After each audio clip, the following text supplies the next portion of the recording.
Hello friends, welcome to real crime stories. December 23, 2024 உத்தரப்பிரதேசத்தில் உள்ள சஹரன்பூர் பிஜோபுரா கால்வாய் கரையில் புதர்கள் மண்டி கிடக்கிற ஒரு பகுதியில் 7 அடி அகலமான ஒரு மண்பாதை இருக்கு. இதில் ஒரு சிலர் மட்டும்தான் நடந்து போவாங்க. அன்னைக்கு காலையில் அந்த பாதை வழியாக போகிற ஒருத்தர் அங்கே எரிஞ்ச நிலையில் ஒரு மாருதி 800 கார் ஒன்று நின்றுட்டுருக்கத பார்க்குறாரு. அந்த காருக்கு பக்கத்தில் போன அவர் காருக்குள்ளே ஒரு ஆணோட சடலம் டிரைவர் சீட்டில் எரிஞ்ச நிலையில் இருந்ததையும் பார்த்துருக்காரு. இதை பார்த்ததுமே அடுத்த நிமிஷமே அவரோட ஃபோன்லேருந்து போலீஸ் ஸ்டேஷனுக்கு கால் பண்ணி, இந்த மாதிரி இந்த இடத்துல ஒரு கார் எரிஞ்சிருக்கு, அந்த காருக்குள்ளே ஒரு ஆணோட சடலம் எரிஞ்ச நிலையில் இருக்குது, வந்து பாருங்க அப்படின்ற தகவலை போலீஸ்க்கு சொல்லியிருக்காரு. போலீஸும் இந்த தகவல் கிடைச்சி கொஞ்ச நேரத்திலேயே அந்த ஸ்பாட்டுக்கு வந்திருக்காங்க. அவங்க கூடவே தடயவியல் நிபுணர்களும் அந்த ஸ்பாட்டுக்கு வந்திருக்காங்க. காருக்குள்ளே இருந்த அந்த பாடி ஃபுல்லாகவே எரிஞ்சு போனனால போலீஸ்க்கு அது யார் அப்படிங்கிறத கண்டுபிடிக்கிறது ரொம்பவே சவாலான ஒரு விஷயமாகவும் இருந்திருக்கு. இதனால் போலீஸ் என்ன பண்ணுறாங்கன்னா, எரிஞ்ச காரோட ரெஜிஸ்டர் நம்பரை வச்சு அதோட ஓனர் யார் அப்படின்றத கண்டுபிடிக்கிறதுக்கான வேலையை ஆரம்பிச்சிருக்காங்க. அப்போ தான் இந்த மாருதி கார் கான்பூரை சேர்ந்த ஒரு நபரோட பேரில் இருக்கிறது தெரிய வந்திருக்கு. ஆனாலுமே இந்த காரு 8 தடவை ரீசேலும் பண்ணியிருக்காங்க. இந்த கார் 8 பேருக்கு கைமாறி இருந்தாலும் கடைசியாக யார் இந்த காரை வாங்கியிருக்காங்க அப்படின்றத தெரிஞ்சுக்கிறதுக்காக இன்னுமே போலீஸ் டீப்பாக விசாரிச்சிருக்காங்க. அப்போ தான் ஒரு 2.5 மாதத்துக்கு முன்னாடி பாக்பட்டில் வசிக்கக்கூடிய டாக்டர் முபாரக் அப்படின்ற நபர் இந்த காரை வாங்கியிருக்கிறதும் அவரோட பேரில் தான் இந்த கார் இப்போ இருக்குன்ற விஷயமும் போலீஸ்க்கு தெரிய வந்திருக்கு. இன்னொரு பக்கம் டிசம்பர் 26 அன்னைக்கு போலீஸ்க்கு ஒரு மிஸ்ஸிங் கம்ப்ளைண்ட் வந்திருக்கு. குல்சார் அப்படிங்கிற நபர் யமுனா நகரில் வசிக்கக்கூடிய தன்னோட மருமகனான சோனு டிசம்பர் 22 காணலை, வீட்டுக்கு வரவே இல்லை, அவனோட ஃபோனுக்கு ட்ரை பண்ணாலும் நம்பர் சுவிட்ச் ஆஃப்னு இருக்குது, எங்கே போனானே தெரியலை, அவனை கண்டுபிடிச்சி கொடுங்க அப்படின்னு சொல்லி போலீஸ்கிட்ட கம்ப்ளைண்ட் கொடுத்துருக்காரு. கம்ப்ளைண்ட் கொடுத்த குல்சார் ஹபீகர் அப்படிங்கிற பகுதியில் தான் வாழ்ந்துட்டுருக்காரு. இந்த ஹபீகர் அப்படிங்கிற பகுதி அந்த கால்வாயிலிருந்து கொஞ்சம் தூரத்தில் இருக்கக்கூடிய ஒரு ஏரியா தான். அதனால இந்த மாருதி 800 எரிஞ்ச நிலையில் இருந்ததும் அதில் ஒரு ஆணோட சடலம் அடையாளம் தெரியாத இருக்கிற விஷயமும் குல்சாருக்கு தெரிய வருது. இதனால் அவர் போலீஸ்கிட்ட இன்னொரு முக்கியமான விஷயத்த போயிட்டு சொல்லியிருக்காரு. ஒருவேளை தன்னோட மருமகனாக கூட அது இருக்குமோ அப்படின்ற விஷயந்தான் அது. ஸோ அதனால் இந்த அடையாளம் தெரியாத பாடியை கண்டுபிடிக்கிற விஷயத்தில் போலீஸ் அவங்களோட விசாரணையை தொடங்குறப்போ அவங்களோட மைண்டில் 2 பேரோட பேர் தான் இருந்திருக்கு. ஒன்று இறந்தது முபாரக்காக இருக்கணும், இல்லை அப்படின்னா அது சோனுவாக இருக்கணும் அப்படின்னு சொல்லிட்டு. அதுக்கப்புறம் இறந்தது யாராக இருக்குன்னு தெரிஞ்சுக்கிறதுக்காக போலீஸ் அவங்களோட விசாரணையை இன்னுமுமே விரிவுபடுத்தியிருக்காங்க. அவங்களோட விசாரணை போய்கிட்டு இருக்கப்போ தான் சரியாக டிசம்பர் 27 அன்னைக்கு அந்த கார் எரிஞ்சதா சொல்லக்கூடிய அதே இடத்துல ஒரு நபரை அவங்க அரெஸ்ட் பண்ணியிருக்காங்க. அந்த நபர் வேறு யாருமே இல்லை, அந்த காரோட ஓனராக சொல்லக்கூடிய டாக்டரான முபாரக் தான். முதல் கட்டமாக போலீஸ் முபாரக் கிட்ட நடத்தின விசாரணையில் அவர் 2 முக்கியமான விஷயத்த சொல்லியிருக்காரு. ஒன்று அந்த கார் தன்னோடது தான், அதாவது எரிஞ்ச கார் தன்னோடது தான் அப்படின்றதும் சொல்லியிருக்காரு. 2வது அந்த காரை எரிச்சதே நான் தானும் சொல்லியிருக்காரு. இதை கேட்டதுக்கு அப்புறமா போலீஸ்க்கு இன்னும் நிறைய கேள்விகள் எழுப்புது. அதில் முக்கியமாக 3 கேள்விகள் போலீஸ்க்கு வந்திருக்கு. ஃபஸ்ட்டு விஷயம், முபாரக் எதுக்காக அவரோட காரை எரிச்சாரு? 2வது, காரில் இருந்தது யாரோட சடலம்? 3வது விஷயம், முபாரக் திரும்பவும் எதுக்காக அந்த கார் எரிஞ்ச இடத்துக்கே வந்தார்? இந்த கேள்விகளுக்கு எல்லாமே போலீஸோட அடுத்த கட்ட விசாரணையில் அவங்களுக்கு பதில் கிடைச்சிருக்கு. இதை கேட்டு போலீஸ் டிபார்ட்மெண்ட்டில் இருக்கக்கூடிய எல்லாருமே ரொம்பவே ஷாக் ஆகியிருக்காங்க. டாக்டராக இருக்கக்கூடிய இந்த முபாரக் அகமது பாக்பாட்டில் இருக்க அசாரா அப்படிங்கிற கிராமத்தில் தான் வாழ்ந்துட்டு இருந்திருக்காரு. ஒரு 20 வருஷத்துக்கு முன்னாடி சஹாரன்பூரோட ஹபீகர் அப்படிங்கிற பகுதிக்கு இவர் வந்திருக்காரு. இந்த பகுதியில் இவர் ஒரு யுனானி டாக்டராகவும் இருக்கார். அது மட்டும் இல்லாமல் ஹபீகர் பகுதியில் சொந்தமாக ஒரு ஹாஸ்பிட்டலையும் நடத்த ஆரம்பிச்சிருக்காரு. ஹாஸ்பிட்டல் ஓரளவுக்கு நல்லாவே போய்கிட்டு இருந்திருக்கு. சில மாதத்துக்கு முன்னாடி முபாரக் பேங்க்கில் 10 லட்சம் பர்சனல் லோன் வாங்கியிருக்காரு. அது கூடவே தனக்கு தெரிஞ்ச ஒரு சிலர்கிட்ட 10 லட்சத்தை கடனாகவும் வாங்கியிருக்காரு. கடன் வாங்கினதுக்கு அப்புறமா அந்த காசில் 2 புதுசாக காரும் 2 பைக்கும் வாங்குறாரு. முபாரக் தன்னோட பேர்ல ஒரு 10 லட்சத்துக்கு ஆயுள் காப்பீட்டையும் 5 லட்சத்துக்கு ஹெல்த் இன்சூரன்ஸ் பாலிசியையும் எடுத்திருக்காரு. இது மட்டும் இல்லாம அந்த ஊர்ல இன்னும் ஒரு சில ப்ராப்பர்ட்டிஸையும் டாக்டர் முபாரக் வாங்கியிருக்காரு. இதுல இவரோட கடன் அளவு 25லேருந்து ஒரு 30 லட்சம் வரைக்கும் அதிகமாகுது.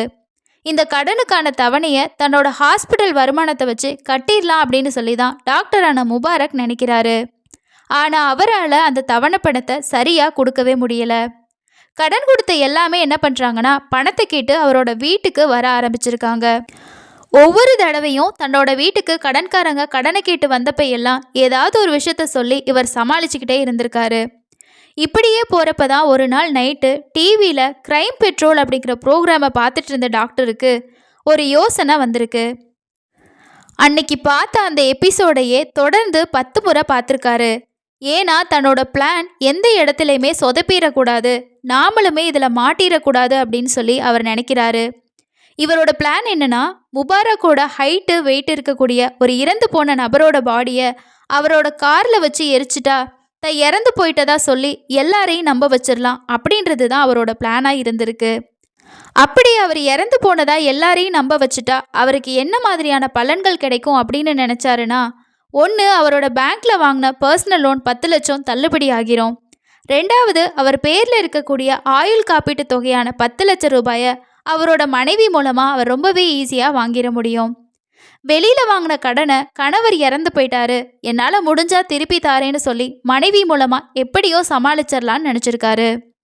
இதுக்கப்புறமா இவரோட பிளானை எக்ஸிக்யூட்டிவ் பண்ணுறதுக்காக 2 மாதத்துக்கு முன்னாடி ரொம்பவே பழைய ரொம்பவே விலை குறைவாக இருக்கக்கூடிய ஒரு மாருதி 800 காரை வாங்கியிருக்காரு. Car ready. அடுத்தது தன்னோட மேட்ச் ஆகக்கூடிய ஒரு டெட் பாடி வேணும். அதை நிறைய ஹாஸ்பிட்டலில் தேடவும் ஆரம்பிக்கிறாரு.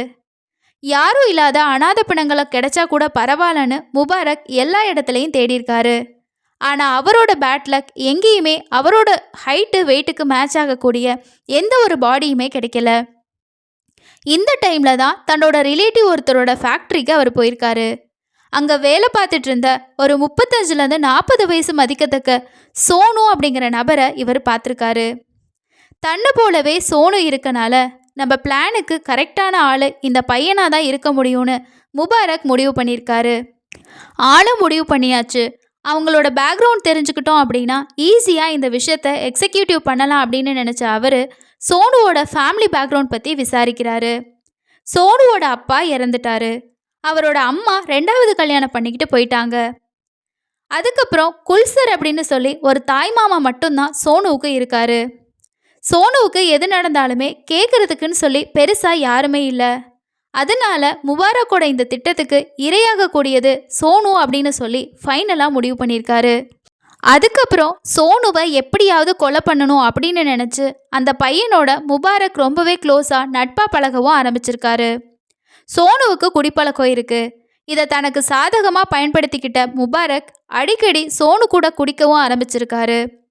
அடுத்ததாக முபாரக்கோட பிளானை எக்ஸிக்யூட்டிவ் பண்ணுறதுக்கு கார் இருக்குது, ஆளும் இருக்குது. அடுத்தது இந்த பிளானுக்கு தேவையானது ஒரு இடம் மட்டும்தான். கடைசியாக அதையுமே ரொம்ப ஈஸியாக முபாரக் சூஸ் பண்ணியிருக்காரு. சரியா டிசம்பர் 22ஆம் தேதி அன்னைக்கு முபாரக் சோனுக்கிட்ட மது குடிக்கலாம் அப்படின்னு சொல்லி தன்னோட மாருதி 800 காரில் நைட்டு பிஜோபுரா பகுதியில் இருக்க கால்வாய் கரையோரமாக கூட்டிகிட்டு போயிருக்காரு. அங்கே உட்காந்து 2 பேருமே மது குடிக்க ஆரம்பிச்சிருக்காங்க.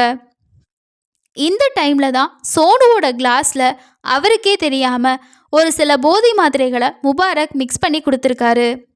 இது தெரியாத சோனுவும் அதை வாங்கி குடிக்கிறாரு. அதை குடித்து கொஞ்ச நேரத்திலேயே சோனு போதையில் மயங்கி அதே இடத்துல விழுகிறாரு. இதுதான் சரியான டைம். சுற்றி வர யாருமே இல்லை, நம்மளோட பிளானை கரெக்டாக பண்ணிடணும்னு நினச்ச முபாரக் சோனுவை கைத்தாங்களாக தூக்கிட்டு போயிட்டு காரோட டிரைவர் சீட்டில் உட்கார வச்சிருக்காரு. அதுக்கப்புறம் சோனுவோட அடையாளங்கள் எதுவுமே தெரிஞ்சிடக்கூடாது அப்படின்றதுக்காக அவர் கழுத்தில் இருந்த தங்க செயினையும் இவர் எடுத்துக்கிறாரு. நெக்ஸ்ட்டு காரோட டிக்கியில் ஏற்கனவே தான் வாங்கி மறைச்சி வச்சுருந்த பெட்ரோல் கேனை எடுத்துகிட்டு வந்து காரை சுற்றி ஃபுல்லாக ஊற்றிருக்காரு. அதுக்கப்புறம் யாரும் பார்க்காதப்ப ஃபயர் பண்ணிவிட்டு அந்த இடத்துல இருந்து முபாரக் தப்பிச்சும் போகிறாரு. அடுத்த நாள் காலையில அந்த வழியா நடந்து போய்கிட்டு இருந்த ஜாஃபர் அலி அப்படிங்கிறவரு எரிஞ்சு போன காரை பார்த்துட்டு அதுக்குள்ள ஒரு ஆணோட சடலம் இருக்கு அப்படின்றதையும் நோட் பண்ணிட்டு போலீஸ்க்கு இந்த விஷயத்தை பத்தி சொல்லியிருக்காரு. இந்த திட்டத்துல முபாரக்கோட அடுத்த கட்ட பிளான் என்னவா இருந்துச்சுன்னா, கார் எரிஞ்சதுல இறந்து போனது முபாரக் தான்னு சொல்லி போலீஸ் கன்ஃபார்ம் பண்ணதுக்கு அப்புறமா அவரோட டெத் சர்டிஃபிகேட் வாங்கிட்டு மனைவி மூலமா இன்சூரன்ஸ் தொகையை ரொம்பவே ஈஸியா வாங்கிடலாம். அதுக்கு அடுத்தது தன்னோட பேரையும் அடையாளத்தையும் மாற்றிக்கிட்டு வேறு மாநிலத்துக்கு போயிட்டு அங்கே சந்தோஷமாக புதுசாக ஒரு லைஃப்பை ஆரம்பிக்கலான்னு நினச்சிருக்காரு. இந்த க்ரைமில் முபாரக்கோட பிளான் படி எல்லாமே சரியாக தான் நடந்துச்சு. ஆனால் அவர் பண்ண ஒரு சின்ன தப்பு எல்லா விஷயத்தையுமே வெளிக்கொண்டு வந்திருக்கு. அப்படி அவர் என்ன தான் தப்பு பண்ணாரு? கார் எரிஞ்ச இடத்துல கிடைச்ச பாடி யாரோடதுன்னு சொல்லி போலீஸ் ஒரு பக்கம் விசாரிச்சுக்கிட்டு இருக்கப்பதான் டிசம்பர் 27 அன்னைக்கு முபாரக் என்ன பண்ணுறாருன்னா, நம்ம காரை சரியாக எரிச்சமா இல்லையா அப்படிங்கிறத அந்த இடத்துக்கு போயிட்டு கன்ஃபார்ம் பண்ணலான்னு சொல்லிட்டு க்ரைம் நடந்த இடத்துக்கு வந்திருக்காரு. அப்போ தான் போலீஸ்கிட்ட வசமாக சிக்கியும் இருக்காரு. முபாரக் உயிரோடு இருக்கதை பார்த்த போலீஸ்க்கு அவரோட காரில் இறந்து கிடந்த நபர் யாரு, காணாமல் போன சோனுவா இருக்குமோன்ற டவுட்டு அதிகமாகிருக்கு. அதுக்கப்புறம் முபாரக்கை அரெஸ்ட் பண்ணி விசாரிச்சதுல அவர் சோனுவை கொலை பண்ணதையும் கடன்ல இருந்து தப்பிக்கிறதுக்காக போட்ட பிளான் எல்லாத்தையுமே